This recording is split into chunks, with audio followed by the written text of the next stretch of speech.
Lecture number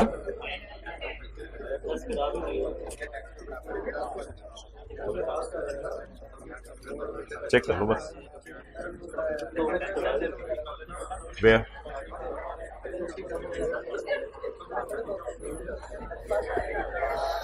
page number 567।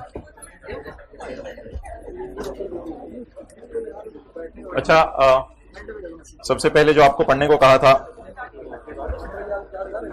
Come on page number 564। Some people are taking niches, let them niche first. Page number 564। ये आपको पढ़ने को कहा था, किसने पढ़ा हो तो हाथ खड़ा कर दें। शुक्रिया, ये आपका एहसान मैं याद रखूंगा,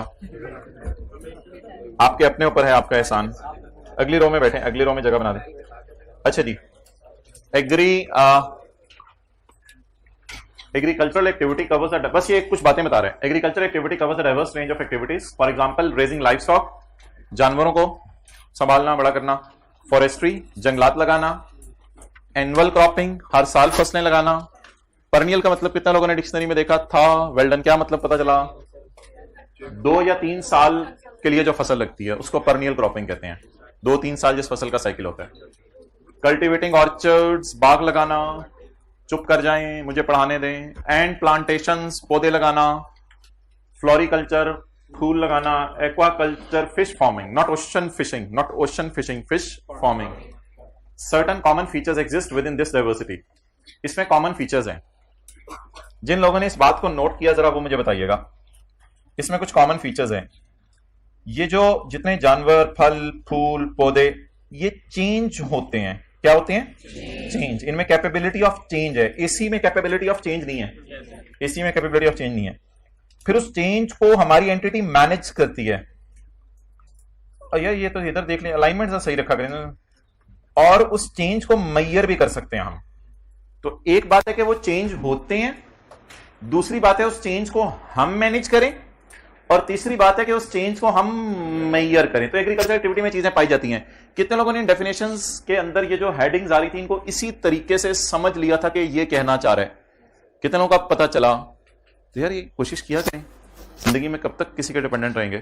तो बार बार पढ़ते ये क्या लिखा हुआ है, इसने हेडिंग्स क्यों बनाई है? कैपेबिलिटी ऑफ चेंज, चेंज की सलाहियत, चेंज को हम मैनेज कर रहे हैं और चेंज को हम मेजर कर रहे हैं। अंदर तो कहानियां लिखी हुई हैं जो कल सारी पढ़ी हैं। Living animals and plants are capable of biological transformation. Management से मुराद वो नहीं, को मैनेजमेंट जो ऑर्गेनाइजेशन की मैनेजमेंट है। मैनेजमेंट से मुराद है उन चीजों को संभालना, मैनेज करना। Management facilitates biological transformation. जब हम मैनेज कर रहे होते हैं तो बायोलॉजिकल ट्रांसफॉर्मेशन आसान होती है। कैसे? जानवर जल्दी ग्रोथ कर जाता है अगर उसको अच्छा एटमॉस्फेयर और अच्छा मौसम दिया जाए और उसके रिक्वायरमेंट के मुताबिक जगह पे उसको रखा जाए। कई दफा आप लोगों ने देखा होगा भैंसों के ऊपर लोगों ने कंबल डाले होते हैं सर्दियों में। तो management facilitates biological by enhancing और एटलीस्ट स्टेबलाइजिंग, या एनहेंस करते हैं, स्टेबलाइज करते हैं condition necessary for the process to take place. Process कौन? न्यूट्रिएंट लेवल्स उनके मेंटेन, मॉइस्चर अच्छा रख दें, टेम्परेचर अच्छा रख दें, फर्टिलिटी, कोई बेबी पैदा हो रहा है तो उसको हेल्प आउट कर दें, एंड लाइट वगैरह। रोशनी रखनी है जानवर को, नहीं चाहिए जैसा भी हो पूछ लें, तुझे रोशनी पसंद है, लाइट बंद कर दूं जाते हुए, ऑन रखूं। Such management distinguishes agricultural activity from other activities. अब सवाल यह है कि वो कौन सी चीजें हैं जिनको मैनेज नहीं किया जाता। मैनेजमेंट की बात यहां खत्म हो गई है। अब 2 मिसालें दे रहे हैं जहां मैनेजमेंट नहीं है। फॉर एग्जाम्पल हार्वेस्टिंग, हार्वेस्टिंग होता है अलग करना, फ्रॉम अनमैनेज्ड सोर्सेस। एक मिसाल इसकी हमने कल पढ़ी थी, ओशन फिशिंग। दूसरी मिसाल इसने आज हमें दे दी, डिफॉरेस्टेशन। आप जंगलों में जाएं और जंगलों में जाकर आप दरख्तों को काटना शुरू कर दें। तो जो आप दरख्तों को काटना शुरू कर दें तो क्या आपने दरख्तों के बड़ा होने को मैनेज किया था? तो इसका मतलब है दैट इज अनमैनेज्ड। तो दरख्त जाके काटना, लकड़ी ले आना, या समंदर से मछलियां निकाल लेना, इज इट मैनेज्ड और it was unmanaged? Unmanaged is not an. तो फॉर एग्जांपल में मैनेजमेंट की एग्जांपल नहीं आ रही, फॉर एग्जांपल में अनमैनेज्ड की एग्जांपल आ रही है जी। हाँ, अगर आपने फॉरेस्ट खुद लगाए हैं तो मोहतरम वो तो फिर यहां आ जाएगा फॉरेस्ट्री में, फॉरेस्ट्री, फिर तो वो मैनेज कर रहे होंगे आप। और अगर आपने खुद नहीं लगाए तो फिर ओके। और इसके बाद आखिरी क्वालिटी ये होती है कि मेजरमेंट होती है चेंज की। चेंज की क्या होती है? वो भाई कितने हैं जिनको कल आधा घंटा खड़े रखा था, नहीं आए ना अभी? आज वो आएंगे, आज आएंगे ना, तो सबने ना अपने खड़े हो जाना है, खड़े होकर ना उनको सलूट करना है, और वो जरा एहसास हो उनको एक दफा, आइंदा फिर वो टाइम पे आएंगे। वो जैसे ही आएंगे मैं बता दूंगा। मेजर आपने आप तैयार रहना है, सबने खड़े हो जाना है। Measurement of change, the change in quality, for example genetics, merit, density, ripeness, fat cover, protein content, fibre strength, और चेंज इन, ये देख लो सारी चीजें क्या है जाके कहीं, और quantity, for example progeny baby हो गया, weight, cubic metres, fibre length, ये शायद फूलों की फलों की होगी, और diameter and number of buds. Bud क्यों क्या कहते हैं उर्दू में? डब। अच्छा, brought about by biological transformation और हार्वेस्ट इज मेजर्ड। तो कहते हैं ये चेंज सिर्फ मैनेज नहीं कर रहे होते, चेंज के साथ साथ हम चेंज को क्या कर रहे होते हैं? मेजर कर रहे होते हैं एंड मॉनिटर कर रहे होते हैं as a routine management function. तो कोई ऐसा इतना इंपॉर्टेंट पैरा नहीं है। ओके, अच्छा जी, बड़ी इंपॉर्टेंट डिस्कशन हमारी शुरू होने लगी है। Cost to sell, fair value में से हमने माइनस करनी है कॉस्ट टू सेल। तो सवाल यह है कि कौन सी चीजें कॉस्ट टू सेल का पार्ट बनेंगी और कौन सी चीजें कॉस्ट टू सेल का पार्ट नहीं बनेंगी। मेहरबानी आप हाइब्रिड में तशरीफ लें आखिर में, बहुत शुक्रिया, आपका आना मुबारक हो। जी आप क्या पूछ रहे थे? सर एक क्वेश्चन था मेरा, अब और तमहीद बांधो, मैं आपसे करना चाहता था। सर ये साथ वाला ना जो हो जरा बातों को लंबे खींचने वाला, उसको थोड़ा सा करें जिंदगी में समराइज जरा। काऊ से हम प्रोड्यूस मिल्क करते हैं ना? काऊ से हम प्रोड्यूस मिल्क करते हैं, काऊ से अल्लाह के खजानों से मिल्क आता है, ठीक है सर, वो हमारा एग्रीकल्चर प्रोड्यूस हो गया, और मिल्क हमारा एग्रीकल्चर प्रोड्यूस हो गया एट पॉइंट ऑफ हार्वेस्ट। और सर वो उसका ना गोबर भी सेल होता है, उसका गोबर भी सेल होता है आपके इलाके के अंदर, ठीक है। ये आप प्री प्लान सवाल है आपका, तो ठीक है, उसको भी एग्रीकल्चर प्रोड्यूस कह दो, but at the point of harvest. Cost to sell कह दो, कह दो कॉस्ट टू सेल, कॉस्ट हमने ले आने कल। Cost to sell, cost to sell में क्या क्या चीजें आती हैं? जी शुक्रिया लेटाने का। कॉस्ट टू सेल में क्या क्या चीजें आती हैं और क्या क्या चीजें नहीं आती? कॉस्ट टू सेल के अंदर जो है are extra cost directly attributable to the disposal of an asset. Asset कौन सा? Biological asset. एसेट कौन सा? लिविंग एनिमल और लिविंग प्लांट। तो एसेट से मुराद बायोलॉजिकल एसेट, बायोलॉजिकल एसेट से मुराद लिविंग एनिमल और लिविंग प्लांट। एक्सेप्ट दो चीजें कॉस्ट टू सेल में आपने नहीं डालनी, number 1 finance cost and number 2 income tax. Finance cost क्या होती है? इंटरेस्ट एक्सपेंस, और इनकम टैक्स, ये दो चीजें आप लोगों ने नहीं डालनी कॉस्ट टू सेल में। एक गाय है, गाफ अली वाली, आप साथ वाले को देख रहे हैं, GUY। एक गाय है, उसकी फेयर वैल्यू क्या है? Cost to sell. Cost to sell में हमने ब्रोकर को कमीशन देने, कॉस्ट टू सेल बेचने की कॉस्ट, गवर्नमेंट को ट्रांसफर टैक्स पे करने, it is not income tax. ये ना जानवरों के ट्रांसफर, तस्वीर ले रहा है, पुरानी बुक है, ये मैंने नई एग्जांपल डाली थी।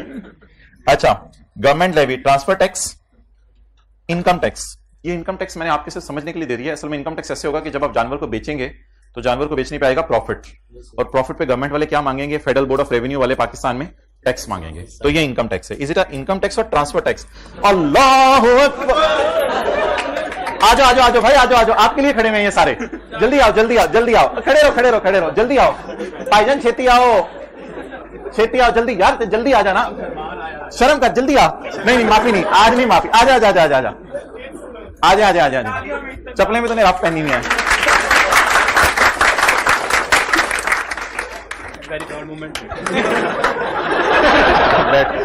कब से मसला लेट आने वाला? आंख लगी थी, चलो यार, इसके लिए बनाएंगे जगह आज, बैक बेंचर। अच्छा तो अच्छा, एक बात याद रखिएगा, ट्रांसफर टैक्स ये होता है कि जब आप अपनी जमीन नाम करवाएं तब भी आपको ट्रांसफर करने पे टैक्स पे करना पड़ता है। जब कोई जानवर आप सेल करें तो फिर आपको ट्रांसफर टैक्स पे करना पड़ता है। लेकिन इनकम टैक्स ये है कि जानवर बेचने पे जो आपको प्रॉफिट आया है उस पर आपने टैक्स जमा कराया। तो income tax is a part of cost to sell या नहीं? नहीं। अच्छा, फाइनेंस कॉस्ट कैसे आप इनकर कर सकते हैं? आप जानवर बेचते हुए लोन ले सकते हैं, बेचते हुए लोन ले सकते हैं। चलें, कोई ऐसा मुल्क हो सकता है जहां पे जानवर बहुत सस्ता बिक रहा हो और कॉस्ट टू सेल काफी ज्यादा हो, और जानवर बेच के हमने पैसा कहीं साइड पे रखना हो, तो कॉस्ट टू सेल हमने पहले शायद इनकर करनी हो, पे करनी हो, तो जानवर बेचने से पहले शायद कॉस्ट टू सेल पे करनी हो लोगों को, तो फिर हम बैंक से जाके लोन ले लें और उस लोन पे क्या पे करें? तो बस एक ऐसे रिमोट सा सिनेरियो है, हो नहीं सकता पॉसिबल। बहरहाल सादा सी बात है पेपर पॉइंट ऑफ व्यू से। इंटरेस्ट एक्सपेंस मुझे बता दें क्या कॉस्ट टू सेल है या नहीं है? नहीं है। और आपको पता है हर ऑर्गेनाइजेशन का इनकम टैक्स और फाइनेंस कॉस्ट कहीं नहीं जाता सिवाय इसके कि हर ऑर्गेनाइजेशन का इनकम टैक्स और फाइनेंस कॉस्ट तो प्रॉफिट एंड लॉस के फेस पे जाता है। हर ऑर्गेनाइजेशन का इनकम टैक्स और फाइनेंस कॉस्ट किसी और लाइन आइटम में प्लस माइनस होती है या P&L के फेस पे जाती है। तो ये एक और बात याद रखने के लिए जिससे आपको इंशाल्लाह ये बात याद रखी। तो कितनी चीजें कॉस्ट टू सेल में नहीं डालनी? Number 1 income tax and finance cost. Okay, एक अगली चीज है जो थोड़ी सी ना डिफरेंट सी है, पहले ये पढ़ लें। Cost to sell are extra cost directly attributable to disposal of asset excluding finance cost and income tax.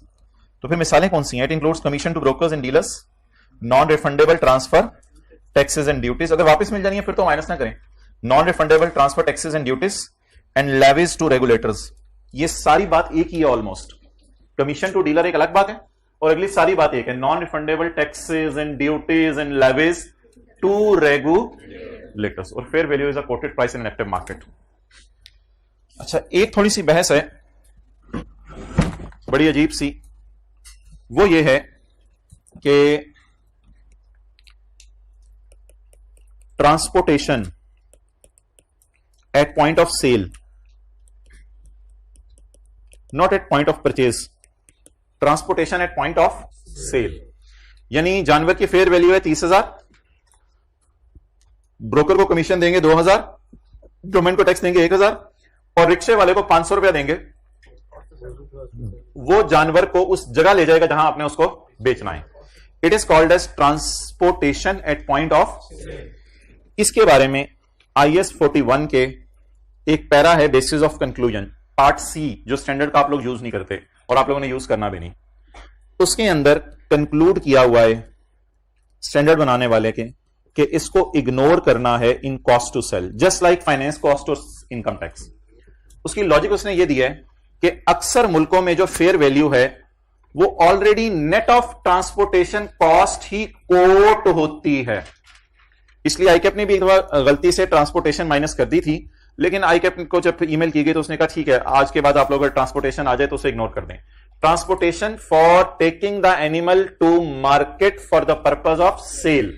लाने का किराए की बात नहीं कर रहा मैं, लाने का किराया कल मैंने बताया था इनफ्लो वो आउटफ्लो में जाएगा, वो इंशाल्लाह रिवाइज कर लेंगे किसी दिन। मैं इस वक्त किस किराए की बात कर रहा हूं? हाँ, transportation at point of sale. तो आप अपने समझने के लिए इसको इनकम टैक्स और फाइनेंस कॉस्ट की तरह बस कोई चीज समझ लें कि ये भी कॉस्ट टू सेल का पार्ट आपने नहीं बनानी। मे भी इसके कोई काउंटर आर्ग्यूमेंट्स भी लोगों ने दिए हों, लेकिन स्टैंडर्ड ने कंक्लूड कर दिया कि आपने नहीं बनानी। ओके, डन, चलें जी।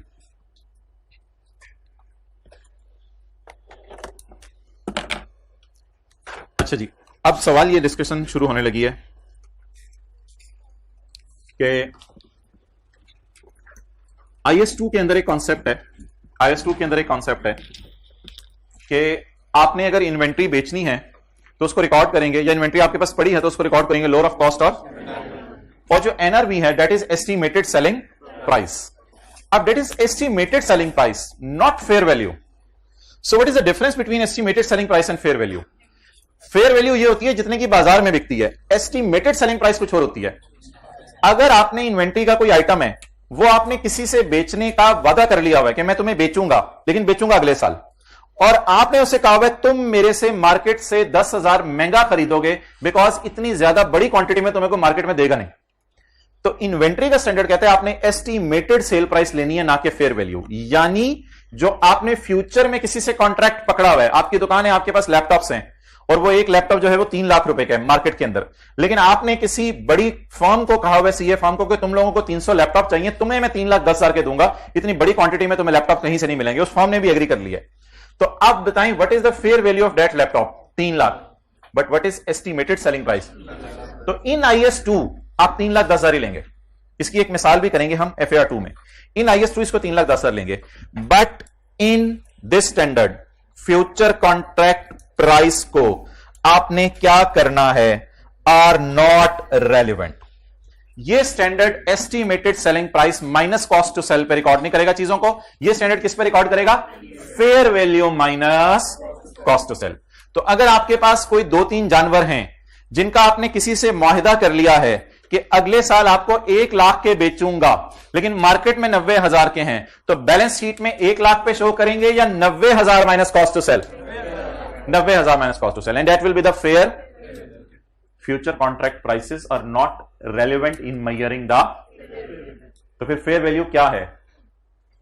Fair value is the quoted price in an future contract prices नहीं देखनी आपने in measuring fair value, because fair value reflects the current market conditions in which market participant buyers and sellers would enter into a, as a result the fair value is not adjusted. Fair value is because of existence of future contract. सच से मुराद because of existence of future contract. ये अगली line क्यों नहीं समझ आएगी? क्योंकि भी IAS 37 में ऑनरेस कॉन्ट्रैक्ट कोई चीज होगी वो नहीं पढ़ा हुआ हमने, इसलिए अगली लाइन तो समझ नहीं आएगी। अच्छा, एक बहस हमने कल की थी वो अलग है, एक बहस आज करने लगा वो अलग है। कल ये बात की थी कि कुछ चीजों की फेयर वैल्यू अवेलेबल नहीं होती, जैसे उस सींग वाली गाय दिखाई थी, तो फिर उसको किस में मैयर कर लें। लेकिन अब मैं कुछ और सवाल पूछने लगा हूं, क्या ऐसा पॉसिबल है कि कभी कभी फेयर वैल्यू और कॉस्ट बराबर हुआ करे? अगर आपने 28 दिसंबर को एनिमल खरीदे हैं, तो क्या आप 31 दिसंबर को दोबारा बाजार में फेयर वैल्यू लगवाने चले जाएं? 3 दिन में एनिमल के अंदर क्या फर्क पड़ जाने? तो can you use the cost as a fair value? हाँ, और उसकी फेयर वैल्यू रिलायबली मेजरेबल है, but why are you not going to market for fair value? क्योंकि वो 2-3 दिन पहले खरीदा है, तो उसकी कॉस्ट अप्रोक्सीमेट करी होगी किसके, तो फेयर वैल्यू लगवाने की जरूरत ही नहीं। पहली बात ये होगी। दूसरी बात, एक और मिसाल, एक ऐसा प्लांट है, एक ऐसा दरख्त है जो 30 साल में ग्रो करता है, जो 30 साल में ग्रो करता है, और वो दरख्त आपने जो है वो लगाया है, तो शायद अगले साल उसकी फेयर वैल्यू में इतना फर्क ना पड़े। वो दरख्त आपने खरीद लिया था जब 10 साल उसके पूरे हो गए थे और लाके अपने बाग में लगा लिया था, तो हो सकता है 11वें साल आपको उसकी फेयर वैल्यू ना लगानी पड़े, क्योंकि 30 साल बाद जाके बड़ा होना है, तो 10 से 30 साल में शायद इतना फेयर वैल्यू का फर्क ना पड़े। लेकिन हो सकता है 10वें साल के बाद 13वें 14वें साल में आप समझे आप इसकी फेयर वैल्यू लगवा लूं, लेकिन 10वें 11वें 12वें साल में आप सोचे मैं कॉस्ट को ही यूज कर लेता हूं एज अ फेयर वैल्यू। तो कॉस्ट को फेयर वैल्यू यूज किया जा सकता है, using cost as a, cost में sometime approximate the fair value, particularly when, दो इसने मिसालें दी हैं।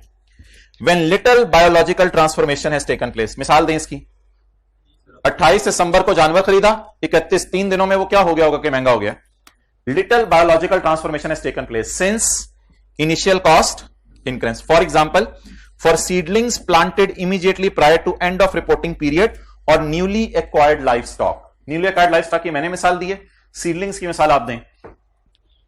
सीड्स आपने प्लांट किए हैं बैलेंस शीट डेट से पहले, अब वो सीड्स बैलेंस शीट डेट से 2-3 दिन पहले प्लॉट किए, तो उसमें से कितनी शाखें निकल आई होंगी कि उसकी फेयर वैल्यू बदल गई? कोई खास नहीं। तो जो सीड की कॉस्ट है that can be used as a fair value. और एक और मिसाल, the impact of biological transformation, biological transformation मतलब कल हमने पढ़ा था change, the effect of biological change on price is not expected to be material. Price change कर गई है लेकिन इतनी इमटीरियल चेंज की है कि कोई फायदा नहीं फेयर वैल्यू लगवाने का। For example, initial growth in a 30-year pine plantation. Initial growth का मतलब बताएं, 10 साल वाला आपने प्लांट खरीदा तो 11वें 12वें साल 13वें साल तक आप शायद उसको फेयर वैल्यू ना लगवाएं, लेकिन जब फर्दर ग्रोथ हो जाए फिर शायद आप समझें कि आप इसकी फेयर वैल्यू लगवा लेंगे, क्योंकि फिर वो fair value will not be approximately equal to cost. Okay, अच्छा जी, बस ये हम पढ़ के क्लोज करें, और आज हमने प्रॉपर सारे न्यूमेरिकल्स शुरू करने हैं इसके, और एक रिकॉन्सिलिएशन इस टॉपिक में बनती है वो बनानी है। ये डिस्कशन कल आपसे हो चुकी है। Inability to measure the fair value reliably, जैसे वो कौ आई थी बाहर के मुल्क से, तो अगर किसी की फेयर वैल्यू रिलायबली मेजर हो ही ना रही हो तो फिर क्या करें? थोड़ी सी लंबी बहस है। देयर इज मफरूजा अजम्पशन, देयर इज अजम्पशन, एक अजम्पशन ली जाती है that fair value can be measured reliably for biological asset. कहता है मेरा तो ये राय है कि सारे बायोलॉजिकल एसेट की क्या अवेलेबल है। However, that assumption can be changed. ये assumption change कर लें आप only on initial recognition.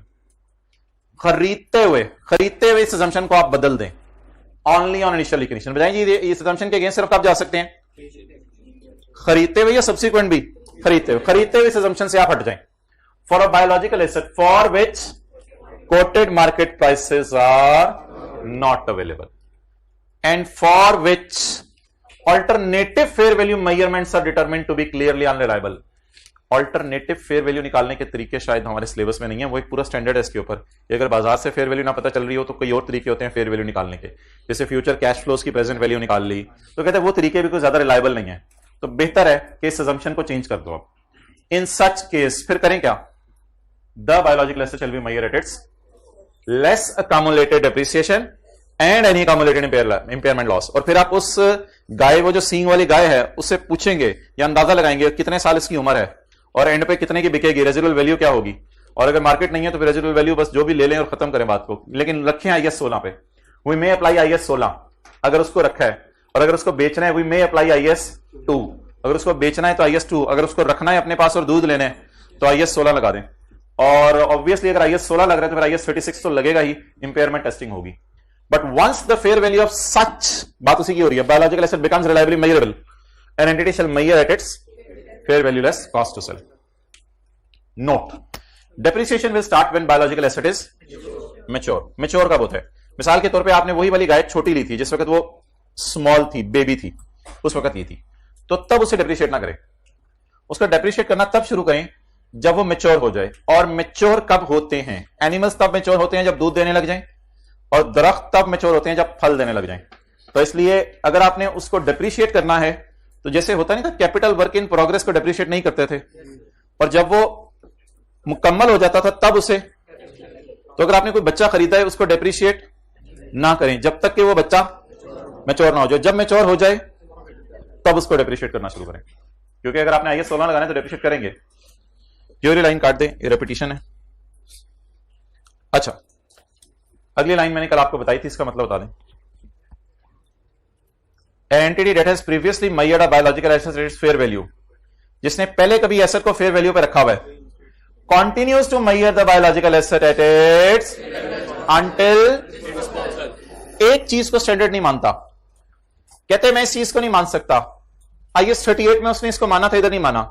IS 38 में हमने पढ़ा था कि किसी चीज की अगर फेयर वैल्यू अवेलेबल है एक्टिव मार्केट तो उसको फेयर वैल्यू पे ले जाएं, लेकिन अगर एक्टिव रीवैल्यू कर लें, लेकिन अगर एक्टिव मार्केट बंद हो जाए तो उसे लेटेस्ट रीवैल्यूड अमाउंट पे रखें, और आप बस उसको करना है लेटेस्ट रीवैल्यूड अमाउंट पे रखें, और फिर जब दोबारा मार्केट अवेलेबल हो तो दोबारा उसको रीवैल्यूड अमाउंट्स पे ले आएं। ये स्टैंडर्ड कहता है कि मैं मान ही नहीं सकता कि बायोलॉजिकल एसेट की मार्केट बंद हो जाए एक दफा खुलने के बाद। जब बायोलॉजिकल एसेट को आपने फेयर वैल्यू पे जिंदगी में पहली दफा रिकॉर्ड कर लिया ना, अब जिंदगी भर फेयर वैल्यू पे ही आपने इसको रखना है, और मैं नहीं मान सकता कि मार्केट इसकी गायब हो सकती है। बाय डिफॉल्ट ये चीजें ऐसी हैं कि मार्केट में कहीं ना कहीं से मिल जाती हैं, ठीक है, मर्जी आपकी। An entity has previously measured, अगर एक एंटिटी ने प्रीवियसली मेजर किया हुआ बायोलॉजिकल एसेट को उसकी फेयर वैल्यू पे, shall continue to measure the biological asset fair value. इसको आप स्टिल किस पे मेजर करते रहेंगे? Fair value. Okay, in all cases, हर किस्म के केस में an entity measures agricultural produce at fair value. ये कल आपको बता दिया था।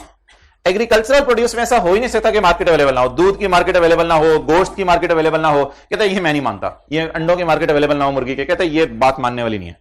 तो there is no relaxation in case of agriculture produce, that will always be measured at fair value at the point of harvest. अगले लम्हे तो फिर उस पर इन्वेंट्री का स्टैंडर्ड लग जाता है। इन all cases N entity measures agriculture produce at its, this standard reflects the view that fair value of agricultural produce at point of harvest can always be measured reliably, क्योंकि इसकी fair value हमेशा क्या हो सकती है? Major हो सकती है। कैसे? रिलायबली। चलें जी, इट्स ओवर, सवाल करना शुरू करें।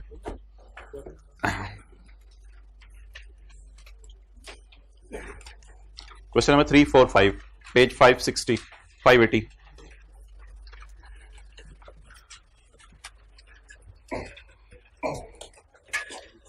एक रेवड़ है, बहुत ज्यादा अटेंशन चाहिए। एक नई कैलकुलेशन आपके सामने आएगी इन क्वेश्चन 5, तो इसलिए रनिंग में लाने के लिए पहले क्वेश्चन 3 और 4 कर ले। एक रेवड़ है 53 साल के जानवरों का, जिनकी उम्र कितने साल है? एक रेवड़ है 53 साल की उम्र के जानवरों का, और हमारे पास किस वक्त पड़े साल के, तो 50 जानवर जहन में लाएं, और उम्र उनकी कितने साल? साल के मिड में हमने 10 जानवर खरीदे जो कितने साल के थे? अच्छा वैसे इस वक्त हमारे वो वाले भी 3.5 साल के हो गए होंगे। अच्छा, साल के मिड में हमने जानवर खरीदे 10 और वो कितने साल के खरीदे? 3.5 साल के। और वो कितने रुपए के एतबार से खरीदे? 40,000। The fair value less cost to sell वर 3 साल का जानवर साल के शुरू में कितने का था? 32,000 का। और 4 साल वाला जानवर कहां से आ गया? हमारे तो 3 और 3.5 साल वाले हैं। आप जो मर्जी कर लें, जो शुरू वाले जानवर हैं जो 3 साल के हैं, एंड पे वो 4 साल के हुए होंगे। आप मिन्नत करें, समाजत करें, उसके पैर पड़े, वो 4 साल के हुए होंगे। और जो 3.5 साल वाले आपने 10 खरीदे हैं, वो भी 6 महीने बाद कितने साल के हुए होंगे? 4 साल के होंगे। Calculate the amount that will be taken to profit और loss for the year ended 31 December 2013। Okay, अच्छा मैं इसके ऊपर सिर्फ वो निकालने लगा हूं, year end gain loss. Year end gain loss जी कितना करवाने? 22, 23, 24 कर दो यार आके। 22 क्लास से आके आ रहे हैं। अच्छा जी, ओपनिंग बोले जी, कितनी क्वांटिटी है? ओपनिंग है, पिछले साल के क्लोजिंग थे। रेवर्ड ऑफ 50 3 साल के जानवर वॉज हेल्ड या वॉज परचेज? Was held. ये वाला इसी है। कितने जानवर? 50। ये जो 3 साल वाले जानवर हैं, ये साल के पहले दिन कितने के हैं? 32,000 के। और ऊपर ही रखें इसको जी। जवाब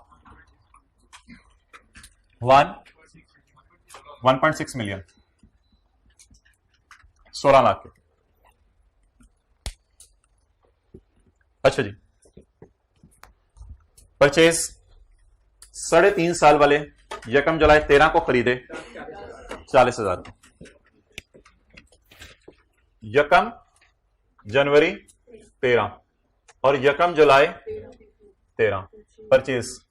वैसे परचेज वाले रिकॉर्ड होते हैं fair value minus cost to sell पे, लेकिन उसने कॉस्ट टू सेल दी नहीं, इसलिए बस परचेज प्राइस यानी फेयर वैल्यू ही मैं यूज कर रहा हूं। 40,000 रुपया। 10 जानवर खरीदे हैं 40,000 रुपए वाले,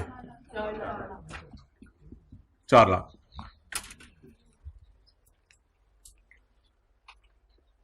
अब मुझे बता दें, साल के शुरू में ये वाले जानवर कितने साल के थे? साल के मिड में ये कितने साल वाले बाय किए? 3.5 इयर्स वाले। साल के एंड पे ये 60 के 60 जानवर कितने साल के हो गए होंगे? तो अलग अलग कैलकुलेशन करना जरूरी है या इकट्ठे ही कर दें? इकट्ठे कर दें। तो साल के एंड पर, वो न्यू बॉर्न एक सवाल में आया था, फिर अलग अलग कैलकुलेशन करनी पड़ती थी। तो साल के एंड पर हमारे ओपनिंग वाले भी 4 साल के हो गए होंगे, और साल के एंड पर जो मिड ऑफ ईयर में 3.5 साल वाले खरीदे हैं, वो भी साल के एंड पर कितने साल के हो गए होंगे? 4 साल के। तो मुझे 31 दिसंबर 13 पे खड़े होकर क्लोजिंग 50 जानवर या 10 जानवर 60 की fair value minus cost to sell चाहिए? 60 की। तो 4 साल का ईच एक एनिमल ऑफ 43,000 का हो गया।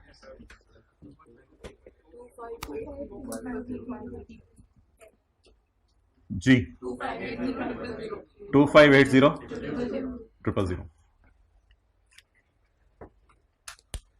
जी। गेन लॉस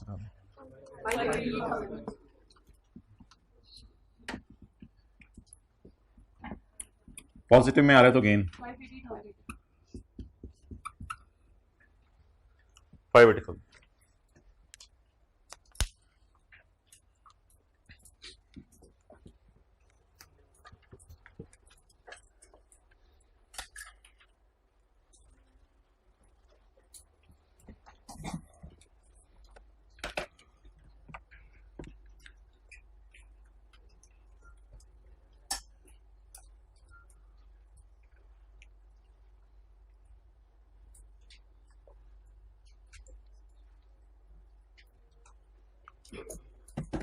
ओके,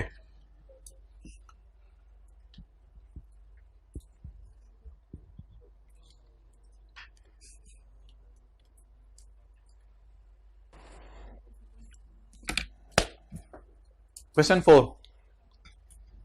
रिक्वायरमेंट में काट रहा हूं और एक लाइन मिटाई है, इसलिए स्क्रीन पे देखें। एक रेवर्ड है हमारे पास 4 साल वाले जानवरों का, जो कि साल के शुरू में 250 रुपए की थी ये कुकड़ी। चूहा तो नहीं, कुकड़ी कर लो, 4 साल की कुकड़ी नहीं होती, चलो ज्यूम कर लो। अ हर्ड ऑफ 20 4 साल के जानवर वॉज हेल्ड एट द साल का शुरू ऑफ 250। अच्छा हम कुछ भी करेंगे साल के एंड पे कितने के हो जाएंगे अगर जिंदा रहे तो? The fair value less cost to sell वर 5 साल का जानवर साल के एंड पे कितने का है? अच्छा वैसे हमारा जानवर हो गया होगा 5 साल का? नहीं, हमारा तो 4 साल का था, तो नहीं तो 5 साल वाले जानवर का डेटा दे रहे हैं, तो हमारा 4 साल वाला कितने साल का हो गया होगा? 5 साल का। तो गेन लॉस निकाल लेते हैं। जानवर कितने हैं? 1 20 जानवर। चलें जी, year end gain loss opening. सारी कुकड़ियां तशरीफ ले आए। बबली किधर है? बुलाओ। चलो 20 पूरी हो गई। बेटा गिनो इनको जी, अबू 20 पूरी हैं, मुझे डाल। अच्छा 20 ज़रब 250। एक कुकड़ी को बाजार ले जाओ, जरा कीमत लगवा के लाओ। अच्छा ओके, आपके साथ ही होता है, हमारे साथ नहीं होता। एग्जामिनर के साथ ना शुगर लगाना, भी 19 लिख के लिखना, छोटा सा एक भाग गई, तो उसने कहना भाग के आ जा रहा। अच्छा ओपनिंग इज 5000। तू क्यों नहीं मुस्कुराता, हंसता? हंस, मुस्कुरा, क्यों हंस रहे हो? क्लोजिंग ये कुकड़ियां साल के शुरू में कितने साल की थी? 4 साल की। साल के एंड पे कितने साल की होगी? 5 साल। 20 में से एक को पकड़ लें, बाजार ले जाएं। कितने रुपए की लगी? 320 की। एक पाव गोश्त होगा शायद इसमें जी। 60 400। जी व्हाट इज गेन? 1400।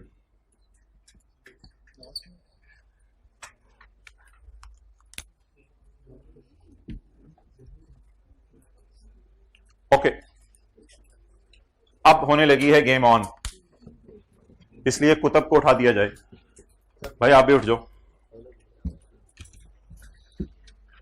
उधर ही रखो कैमरा।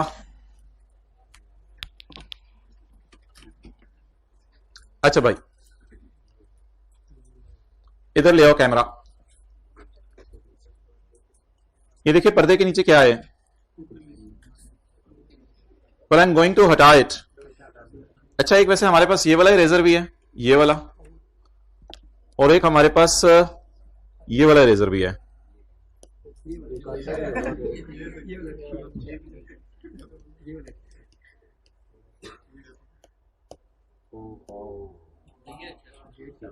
अच्छा स्ट्रोक इरेजर ही सही है, तो नजर लगी है। अच्छा उसके छोटे छोटे हो गए हैं पहले ही। ओके आप नीचे डाटा नहीं पढ़े, देख रहे हैं कहां से मिट रहा है। This is how you concept on focus on concept. The fair value less cost to sell. अच्छा ये मुझे बताएं कि 4 साल की कुकड़ी की साल के एंड पे इसने वैल्यू क्यों दी है? हमारी कुकड़ी साल के शुरू में कितने साल की थी और हमारी कुकड़ी साल के एंड पे कितने साल की हो गई? किसी और की कुकड़ी 4 साल वाली साल के एंड पर कितने की हो गई? ये क्या चक्कर है? एक minute. Well I am dead sure about ये किसी और की है। I think you people also dead sure about this, क्योंकि हमारी वाली तो कितने की हो गई है? ये किसी और की कुकड़ी है, ये हमारी कुरकुरे हैं। अब सवाल ये राइज होगा कि मेरा ये सवाल है आपसे कि साल के शुरू में 4 साल वाली कुकड़ी 250 की है और साल के एंड पर किसी और की 4 साल वाली कुकड़ी 300 की है। ऐसा क्यों हो रहा है? महंगाई। ऐसा क्यों हो रहा है? महंगाई की वजह से हुआ होगा ना, और क्या वजह बनी होगी? अगर कुकड़ी की उम्र में सेम रखूं और साल के शुरू में बाजार में लेके जाऊं 4 साल वाली मेरी कुकड़ी, वो कितने की? 250 की। और साल के एंड पे किसी और की कुकड़ी पकड़ूं 4 साल की, अपनी को तो पकड़ नहीं सकता होगा कि मैं 5 साल की होगी, पढ़ मिनू, आई कैन नॉट पढ़ him, her what ever the case में भी। तो अब साल के एंड पर अगर किसी की कुकड़ी पकड़ लूं मल्ले वालों की और बाजार लेके चला जाऊं, तो मैं क्या सोचूं कि 250 होगी, शायद चेंज होगी वो प्राइस। क्या मैं कह सकता हूं कि 50 रुपए की change is due to price change, price महंगाई हो गई है, प्राइस बढ़ गई है, डन। आगे चलने लगा हूं मैं। 50 रुपए की चेंज इसलिए आई है कि महंगाई हो गई है। साल के शुरू में वो आटा जो इतने का मिल रहा था, साल के एंड पे उतना ही आटा किसी और प्राइस में मिल रहा है। तो साल के शुरू में 4 साल वाली मुर्गी 250 की थी, साल के एंड पे 4 साल वाली मुर्गी 300 की। गेम ऑन हो चुकी है। अब आप लोगों को टेंशन देनी पड़ेगी, दिमाग लगाना पड़ेगा। तो 50 रुपए किस वजह से बढ़ी है प्राइस? महंगाई की वजह से। अच्छा, अब एक चीज मुझे बताएं कि 4 साल वाली एक कुकड़ी साल के एंड पर 300 की मिल रही है, तो 5 साल वाली कुकड़ी साल के एंड पे क्यों 320 की मिल रही है? उनके वजन में फर्क है। उनके किसमें फर्क है? वजन में फर्क है। और कोई रीजन तो नहीं हो सकती ना। वो 1 साल ज्यादा है, 1 साल ज्यादा होगी तो वजन में फर्क पड़ जाएगा। और क्या फर्क पड़ना है? मोटी हो जाएगी या और कोई मसला हो जाएगा? मसला तो नहीं होगा, अच्छी चीज की तरफ ही जाएगी। तो मुझे बताएं, 4 साल वाला, अब आप साल का गैप नहीं डालना। अब आप 31 दिसंबर को खड़े हैं और 31 दिसंबर को खड़े होके आपने एक हाथ में 4 साल वाली मुर्गी पकड़ी है और एक हाथ में 5 साल वाली मुर्गी। और 4 साल वाली मुर्गी जो एक हाथ में पकड़ी हुई है वो कितने की है बाजार में? और 5 साल वाली बाजार में कितने की है? 300। इसकी प्राइस आप ज्यादा क्यों देने को तैयार हैं लोग? इसलिए कि इसमें गोश्त। क्या मैं ये कह सकता हूं कि ये डिफरेंस फिजिकल चेंज है? फिजिकली इन दोनों में डिफरेंस है। आप फिजिकली हाथ लगाएंगे तो एक ऐसे हाथ में आ जाएगी और दूसरी वाली 5 साल वाली ऐसे फिजिकली पकड़नी पड़ेगी। तो can we say that this difference is due to physical change? Physical change. तो what is price change? ₹50। What is physical change?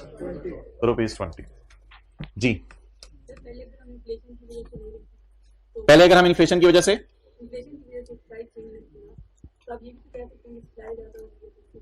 नहीं, बस वो एक ही फैक्टर लेंगे और 1000 फैक्टर तो नहीं इनकॉर्पोरेट कर सकते। अच्छा, इधर एक मिनट देखें। आप लोग एक और चीज पे फोकस करें। इधर हमने उम्र सेम रखी है लेकिन 1 साल बाद कीमत लगाई है, तो फिर वजह क्या बनी होगी? महंगाई।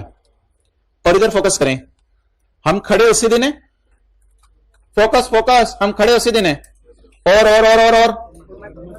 1 साल बड़ी वाली की भी कीमत लगा रहे हैं, 1 साल छोटी वाली की कीमत लगा रहे हैं। दोनों में क्यों फर्क होगा? महंगाई की वजह से या उनके वजन की वजह से? फिजिकल चेंज, वजन की वजह से। Clear? Okay, now the things will become a bit complicated अगर हम इस तरह देखेंगे। तो लेट्स मेक अ फॉर्मेट। इसका हम एक फॉर्मेट बनाया करेंगे जिसमें प्राइस और फिजिकल चेंज को क्या क्या कर दिया करेंगे? अलग अलग कर दिया करेंगे। वो बड़ा इजी फॉर्मेट है। वो अब आप फॉर्मेट एक देखें। आपने पेपर में एक वर्किंग करके ये डेटा नोट कर लेना। एक वर्किंग करनी है।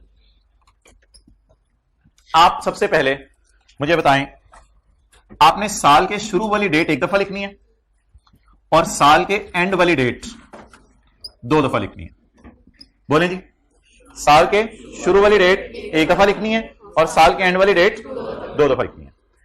अब आप मुझे यह बताएं कि साल के शुरू में हमारी मुर्गी कितने साल की?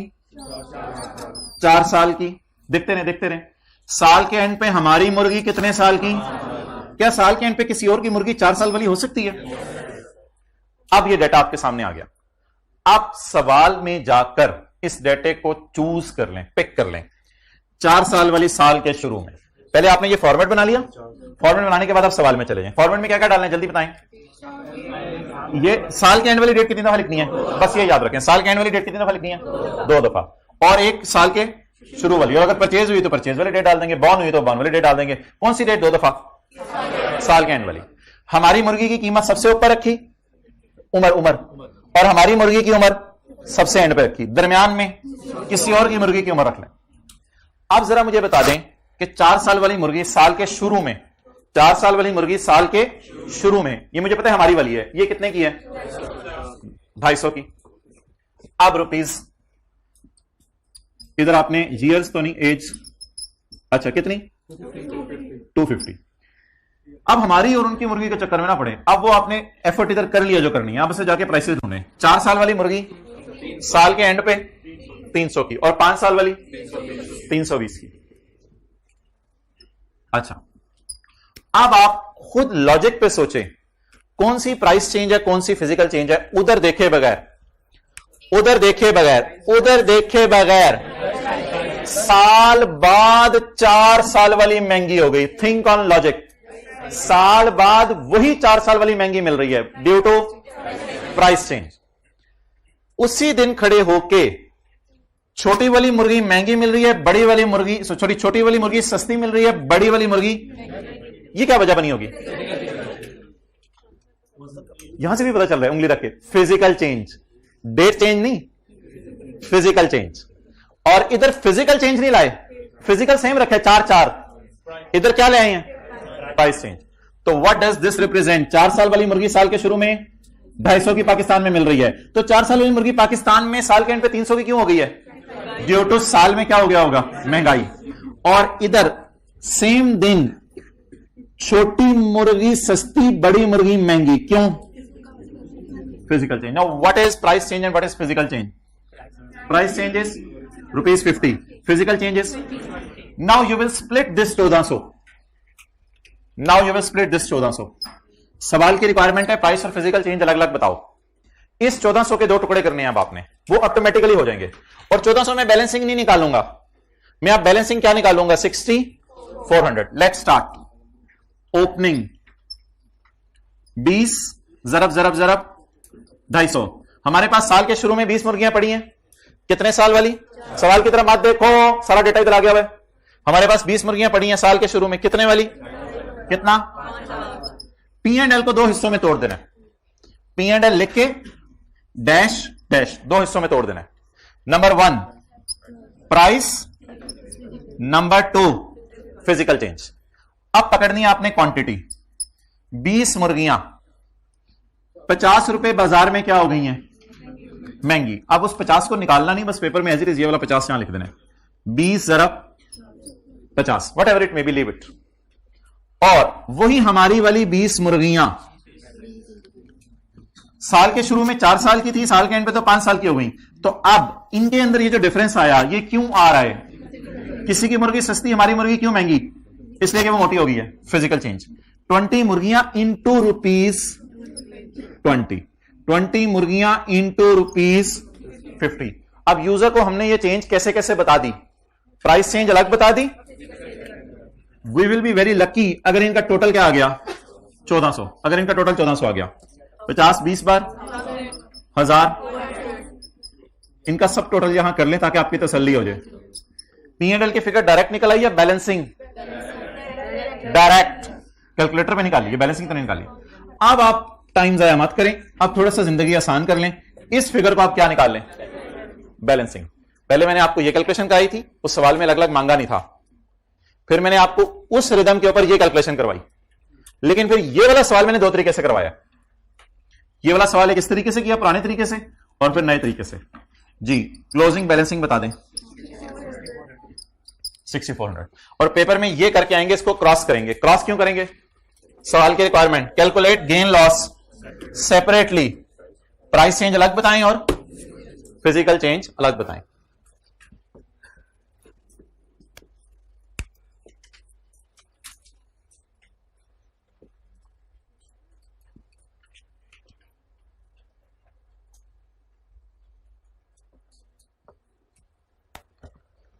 अच्छा, वैसी चीजों का कोई सोल्यूशन नहीं है सिवाय इसके कि इसकी प्रैक्टिस करें।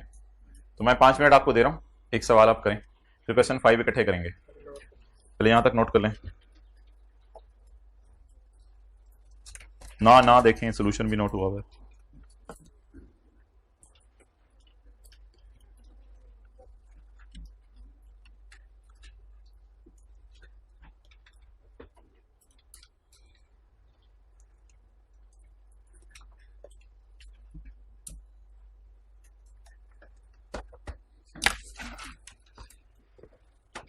अच्छा जी, सवाल है हमारा। वी हैव 17 काउस, देख लें एक मिनट। We have 17 cows 5 years old on यकम जनवरी 15। बाय डिफॉल्ट साल के एंड पे कितने की हो जाएंगी? 6 साल की। अगर साल के शुरू में 5 साल की है तो साल के एंड पे।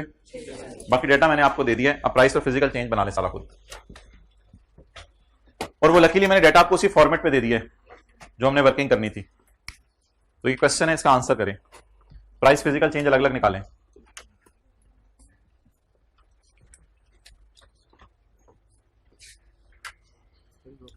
फ्यूचर कॉन्ट्रैक्ट्स में से अगर फेयर वैल्यू स्पॉट सेल पे होंगे या नहीं होंगे? होंगे, यानी फ्यूचर प्राइसेस नहीं देखी जाएंगी।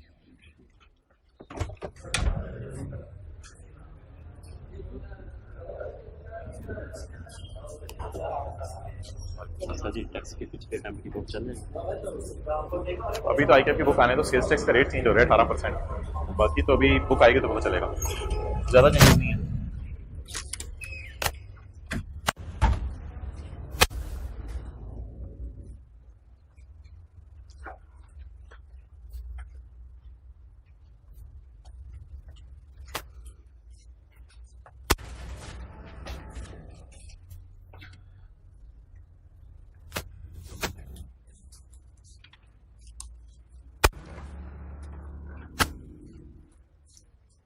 Any question? कल किस किस ने छुट्टी किया, हाथ खड़ा करें। सारे आए, फिर आज काउंट कर लो क्वांटिटी, फिर कल भी काउंट करेंगे। ठीक, पूछें सवाल।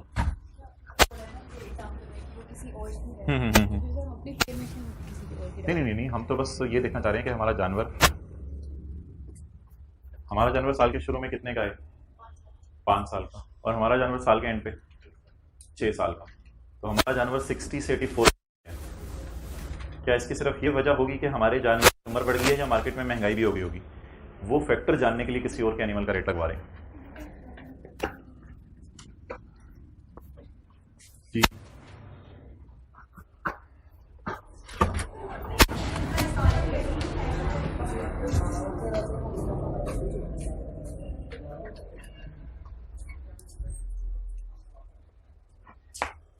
जल्दी करिए, और अभी तूने सवाल नोट किया सिर्फ। इसके साथ बैलेंसिंग लिखो। और भाई खैरियत से?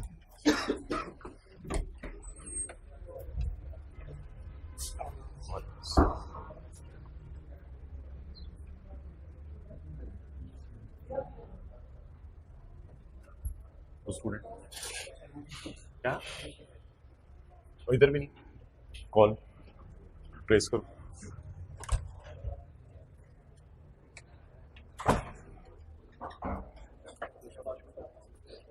क्या? हाँ कर दो।